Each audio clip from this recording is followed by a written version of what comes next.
Menjuah-juah.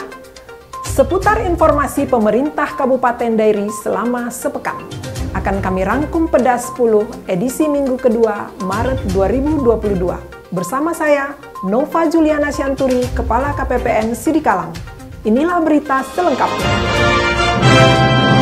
Bupati Dairi Dr. Edi Brutu menghadiri sekaligus membuka acara Musabakah Tilawatir Quran tingkat Kecamatan Si4 Nempuhulu di Lain Waha, Senin 7 Maret 2022. Edi Brutu mengajak seluruh elemen umat muslim di Si4 Nempuhulu untuk menjadikan MTQ sebagai momentum dalam menjiwai Al-Quran serta mengamalkannya dalam kehidupan kita sehari-hari sehingga menjadi pribadi yang unggul.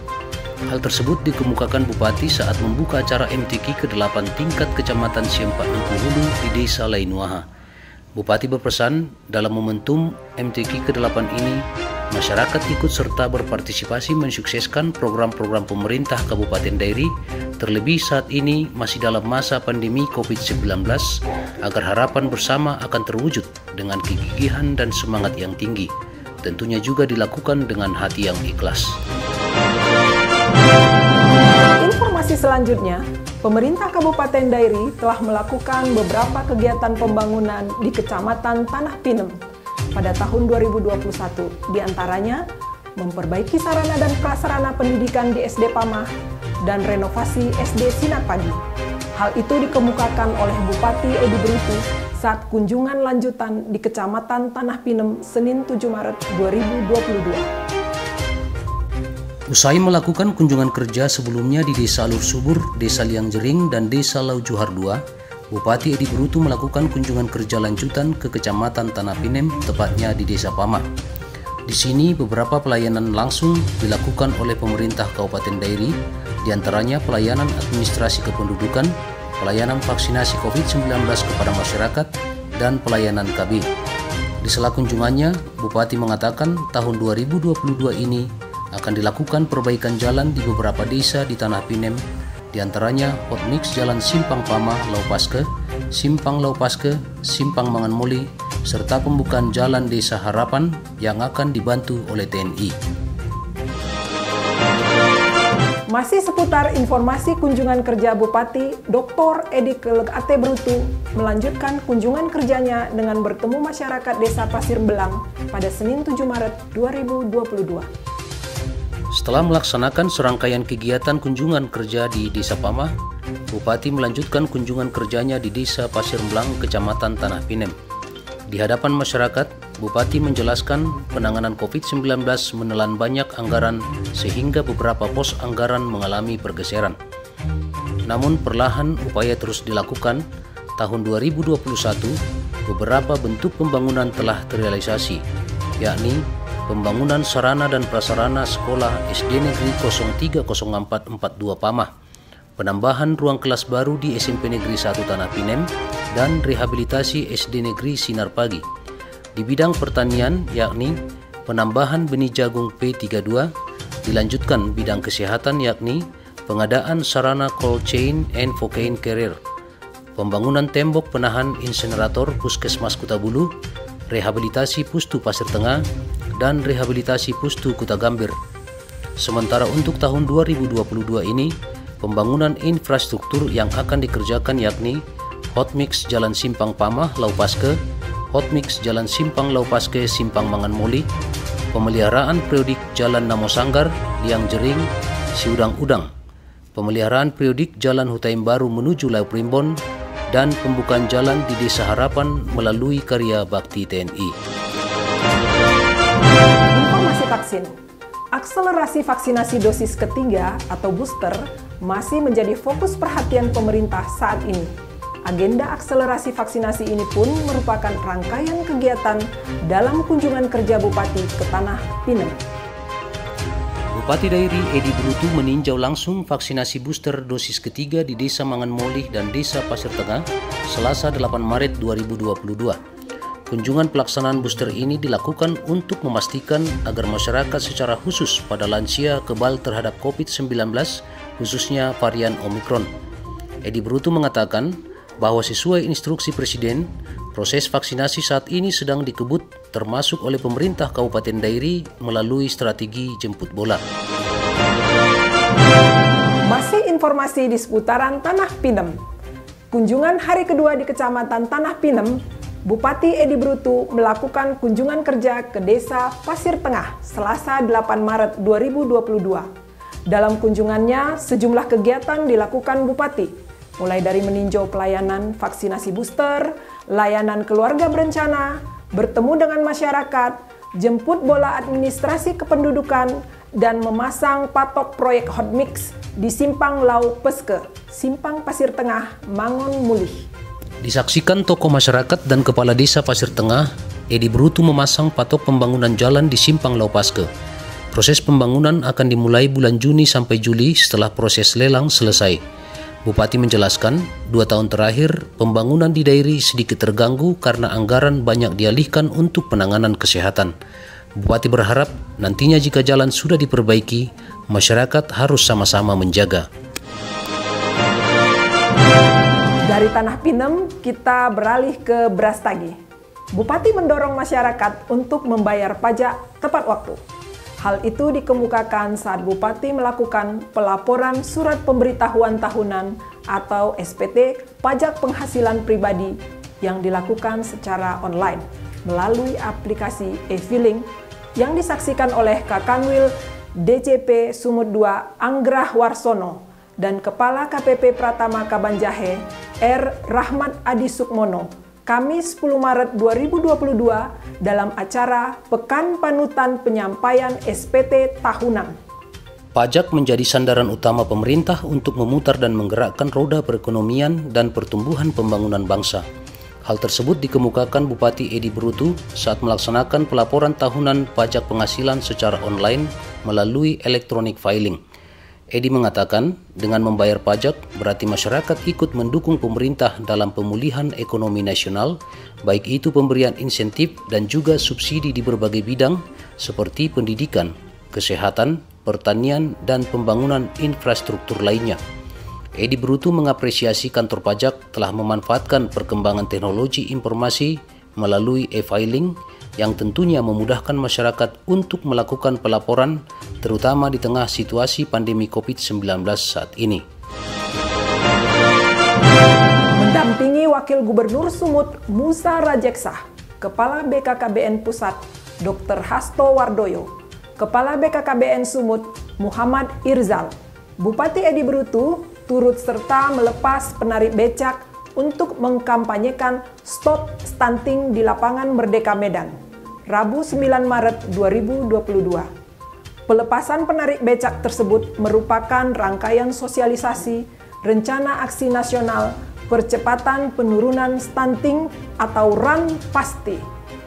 Wakil Gubernur Sumatera Utara Musa Rajeksah melepas penarik beca dalam rangkaian Rencana Aksi Nasional Percepatan Penurunan Stunting. IJEK, sapaan akrabnya, meminta seluruh kepala daerah ikut mensukseskan program ini.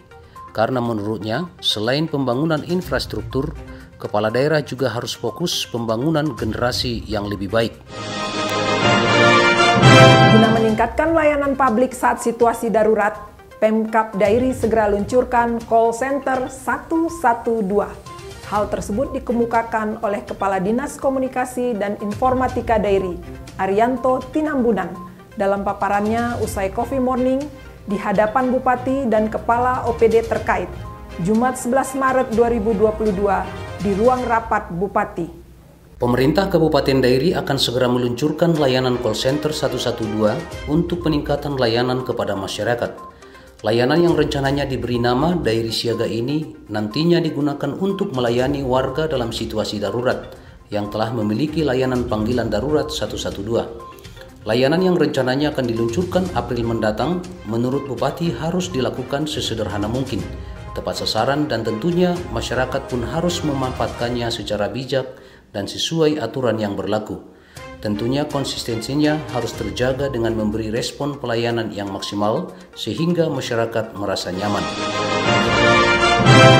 Disaksikan langsung Dandim 0206 Dairi, Letkol Ridwan Sulistiawan, Kapolres Dairi AKBP Wahyudi Rahman, perwakilan Kejari Dairi, Camat Sidikalang, dan Kepala Desa Kalang Simbara. Bupati Dairi, Dr. Edi Brutu, meresmikan Desa Kalang Simbara, Kecamatan Sidikalang, menjadi Kampung Pancasila, Jumat 11 Maret 2022. Desa Kalang Simbara jadi kampung tanpa perbedaan suku, agama, dan ras. Hal itu disampaikan Bupati Edi Brutu saat meresmikan desa tersebut menjadi Kampung Pancasila. Penentuan Kampung Pancasila ini dilakukan melalui 3 tahapan, yakni interpretasi, internalisasi, dan aktualisasi Pancasila. Sedangkan proses pelaksananya mencakup bidang sosial, budaya, dan ilmiah. Edi Brutu mengharapkan program Kampung Pancasila mampu meningkatkan kecerdasan masyarakat melalui proses interpretasi, internalisasi, dan aktualisasi Pancasila sehingga membentuk pribadi yang unggul.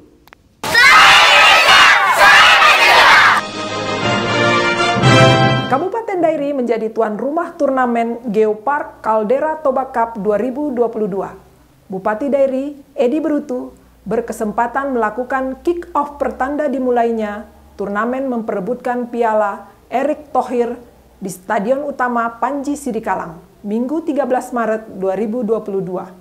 Jelang turnamen ini, Bupati Edi Brutu menyempatkan diri menjamu pemain dan ofisial PSSD untuk memberi dukungan doa dan semangat pada Sabtu 12 Maret 2022 bertempat di Gedung Nasional Sidikalang. Bupati berpesan, sebagai tuan rumah, PSSD harus menjunjung tinggi sportivitas, stamina, merebut prestasi, serta yang paling penting menjadikan Kabupaten Dairi menjadi kota yang nyaman bagi para tamu. Kita berharap sepak bola sebagai sebuah industri akan melahirkan atlet berprestasi khususnya dari Dairi. Pertandingan ini akan diikuti oleh 8 tim dari 8 kabupaten kawasan Danau Toba yang akan berlangsung mulai tanggal 13 hingga 27 Maret 2022. Mari junjung tinggi sportivitas, fair play, dan disiplin. Selamat bertanding, salam olahraga.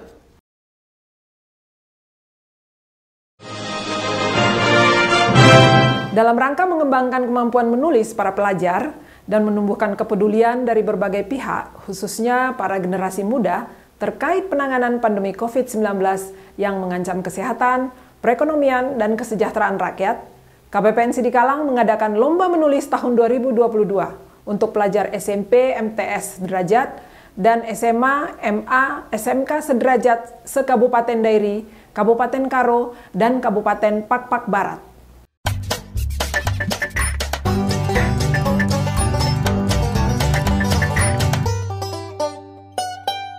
Kabupaten Dairi merupakan salah satu daerah sebagai penghasil kopi terbaik di Indonesia. Hal itu dibuktikan di mana daerah yang berhawa dingin ini terkenal dengan kopi Sidikalang. Salah satu kopi tersebut adalah kopi Jazz. Kopi Jazz salah satu produk UMKM yang berada di kota Sidikalang, tepatnya di Jalan Merdeka nomor 1. Haryono sebagai pemilik dan pengusaha kopi Jazz mengatakan usahanya ini dibangun sejak tahun 2006. Ia bercerita awalnya hanya memproduksi 2 kg kopi dengan alat sederhana menggunakan wajan di atas tungku. Pemasarannya juga masih kepada orang-orang di sekitar serta teman-teman dekat dan mereka mendukung untuk dikembangkan dikarenakan rasa kopinya yang nikmat. Ceritanya itu dari awalnya itu dari mula-mula sedikit-sedikit aja gitu. Di kuali itu main-main 2 kilo aja gitu aja. Jadi coba dengan teman-teman bilang ya ini boleh-boleh juga gitu. Sejalan dengan waktu, saat ini kopi Jazz sudah memproduksi ratusan kilogram gabah selama 1 bulan dengan varian Robusta dan Arabica. Untuk bahan produksi, Haryono mengatakan memperoleh kopi dari beberapa petani dairi seperti dari daerah Sigalingging, Porongil, dan Sumbul, tentunya dengan pemilihan kualitas kopi terbaik. Diakuinya beberapa testimoni dari para pelanggan yang meminum kopi Jazz, kopi ini aman di lambung saat dikonsumsi. Untuk pemasarannya, kopi Jazz sudah dipasarkan ke seluruh wilayah Indonesia, baik secara online juga offline. Bahkan sudah ada reseller yang memasarkan hingga ke luar negeri, yaitu Malaysia dan Singapura. Bukan sampai di situ saja, pada saat kunjungan Presiden Jokowi ke Dairi beberapa waktu yang lalu, melalui staf kepresidenan, Presiden juga memberi produk kopi Jazz langsung ke rumah produksinya. Berbicara mengenai omset, Haryono mengatakan dari hasil penjualannya diperoleh per tahun kurang lebih 30-40 juta rupiah. Bahkan bisa juga lebih tergantung kondisi pasar, dikarenakan saat ini sudah banyak yang memproduksi kopi asli Sidikalang. Dari Kecamatan Sidikalang, Kabupaten Dairi, tim Dairi Cup TV melaporkan. Informasi UMKM Coffee Jazz tadi menjadi informasi penutup dalam edisi kali ini. Saya Nova Juliana Sianturi, beserta seluruh tim yang bertugas, undur pamit. Jangan lupa pandemi COVID-19 belum berakhir. Mari selalu tetap patuh terhadap protokol kesehatan. Juah-juah, horas, mejuah-juah.